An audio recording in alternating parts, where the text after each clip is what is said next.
Hmm, Agnes mo. Oh, hai sayang. Ya Agnes. Masker paling aman untuk jaga diri dari COVID apa ya? Oh, adalah LG Puricare Wearable Air Purifier. Kok bisa? Kalau begitu lihat video ini sampai habis ya. Ya, ini adalah video saya yang kedua mengenai ini dia, LG Puricare Wearable Air Purifier. Ya, video saya yang pertama ini dia. Oke. Dalam video tersebut saya jelaskan banyak hal mengenai masker ini. Di mana video tersebut saya menjelaskan tentang bagaimana cara merawatnya, bagaimana harganya, apakah bising atau tidak, dan apakah masker ini bisa dicuci atau tidak, bisa kamu lihat di video saya yang pertama. Dapat dilihat dari link di bawah atau di sini atau di bawah, ya. Oke. Nah, di sini saya jelaskan kepada kalian bagaimana bahwa masker ini dengan efektif bisa mencegah kamu terkena virus COVID-19. Ini dia alasannya. Ya, pada video saya yang pertama banyak sekali orang bertanya apakah ini lebih aman daripada masker medis atau N95, pada umumnya N95 ya. Oke. Saya bisa katakan, saya bisa jamin bahwa ini lebih aman daripada N95. Mengapa? Masker ini mengandalkan filter, ini dia. Filternya adalah HEPA 13, di mana filter ini diklaim mampu menyaring udara sebanyak 99,97%. Ya, itu nilai yang cukup tinggi. Sedangkan masker lainnya seperti ini adalah ini adalah masker N95.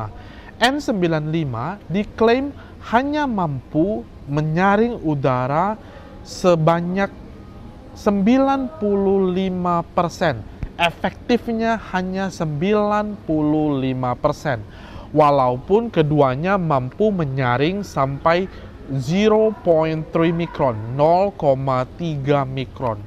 Jadi sebenarnya bisa dikatakan ini lebih aman, jauh lebih aman daripada masker medis N95 yang diklaim juga cukup aman. Ya, oke. Banyak juga yang membandingkan masker ini dengan masker lainnya. Sepertinya ini adalah, nah ini dia. Ini adalah Blaze dari Philips, masker Blaze dari Philips.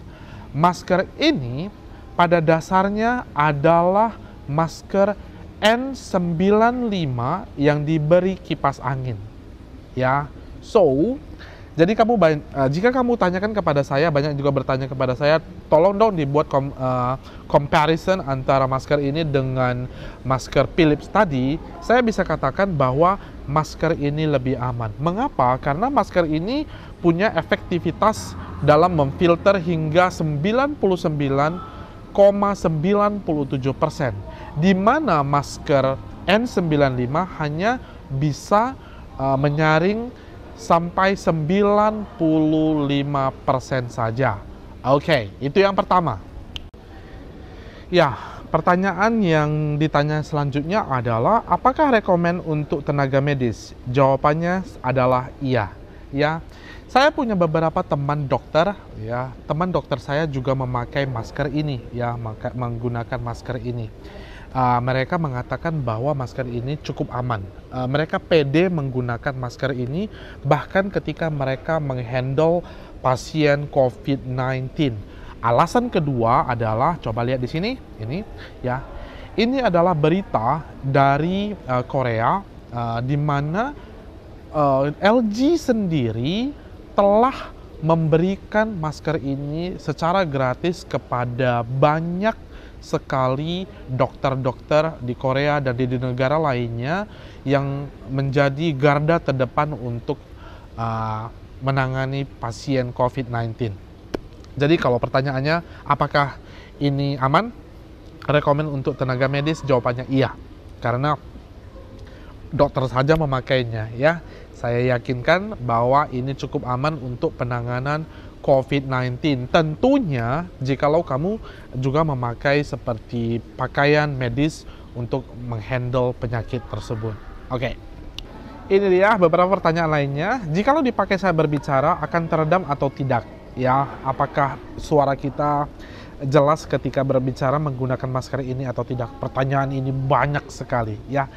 Jawabannya adalah tidak. Nih, saya beri contohnya langsung ya. Ini ketika saya berbicara kepada kalian sekarang adalah Mr. Bird tes 1 2 3, Mr. Bird 1 2 3 ya. Oke, saya pakai ya.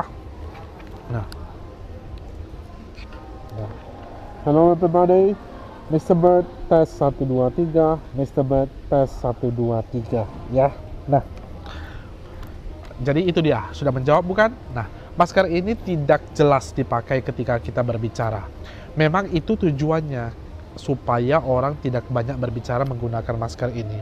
Dan jikalau kamu memang menggunakan masker ini, kamu harus berbicara lebih ekstra, lebih kuat sehingga orang-orang bisa dengarnya lebih baik ya.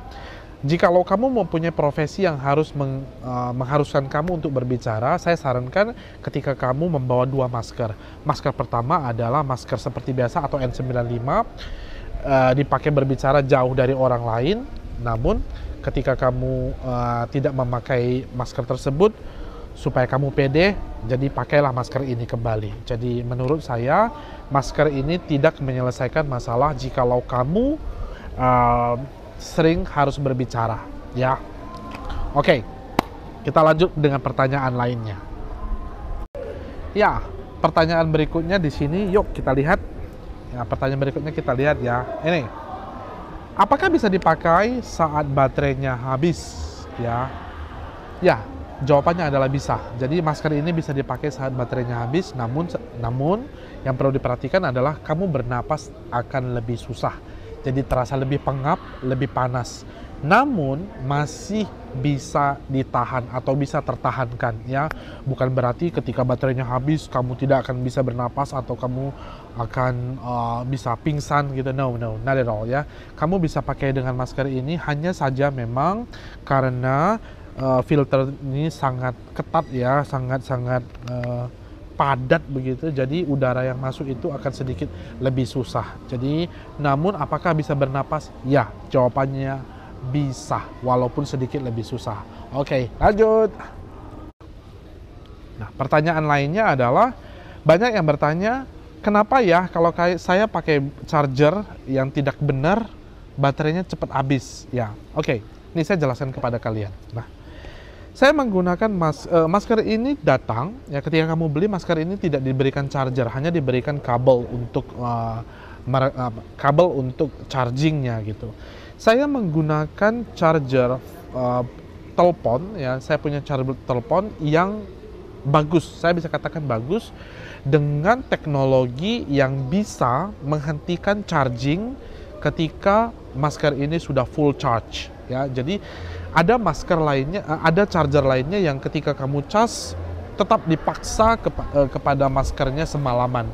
Oleh karena itu, masker ini cepat rusak baterainya. Jadi menurut saya ya, dan pengalaman saya, kamu bisa memakai charger ponsel dan dari charger tersebut dia pilih yang adaptive charging sehingga proses chargernya atau proses chargingnya tidak over. Oke, that's it. Ini adalah pertanyaan yang sangat bagus ya. Pertanyaannya adalah, bagaimana jikalau penderita COVID-19 memakai masker ini? Apakah bagus atau tidak? Nah, ini yang perlu kalian tahu dan perlu dicamkan baik-baik ya. Ini, masker ini sebaiknya tidak dipakai oleh penderita COVID-19 ya. Karena masker ini melindungi, ya sekali lagi saya katakan, masker ini melindungi udara luar yang masuk ke dalam. Namun tidak memfilter udara tersebut sama sekali. Ya, walaupun di sini ada filter udaranya, tapi coba kamu perhatikan di bawah ini ya, di bawah filter tersebut, di bawah ini kosong, tidak difilter sama sekali. Ya. Dan di sini adalah katupnya. Kamu bisa perhatikan katup di sini. Katup ini adalah katup di mana udara tersebut bisa keluar bebas. Dengan kata lain, masker ini melindungi kamu ketika kamu menarik udara atau menghirup udara masuk, ya. Namun ketika kamu bernapas keluar, otomatis atau tidak ada perlindungan sama sekali. Jadi jikalau ada virus yang keluar dari penderita COVID-19, maka langsung keluar saja dari bawah, dari katup di bawah ini tanpa adanya filter sama sekali. Jadi bagus untuk orang mencegah COVID-19 masuk ke dalam tubuh, namun tidak difilter sama sekali untuk virus yang akan keluar. Jadi jikalau kamu penderita COVID-19, pakai saja masker biasa N95 atau yang duckbill seperti masker biasa, karena itu lebih efektif untuk menyaring udara atau menyaring pernapasan kamu keluar dibanding dengan masker yang mahal ini. So, that's it. Ya, saya Mr. Bird dan saya telah memakai masker ini selama 8 bulan. Saya bisa katakan masker ini adalah investment yang baik karena selama 8 bulan ini saya bisa keluar dengan lebih pede dan saya bisa katakan bahwa masker ini lebih baik daripada masker medis lainnya. Walaupun saya keluar, tapi saya tidak sarankan untuk berkerumun walaupun memakai masker ini. Jadi bertanggung jawablah kepada orang-orang di sekitar kamu. Keluarlah dengan masker. Jikalau kamu tidak bisa memakai masker ini, belilah masker lainnya, yang masker kain juga tidak apa-apa selama kamu masih mengikuti prokes, ya everybody. Jadi silahkan subscribe channel yang baru ini, support kita dengan subscribe, share kepada teman-teman dan saudara lainnya yang membutuhkan informasi tentang masker ini, dan I will see you again in my next video. See you, bye bye.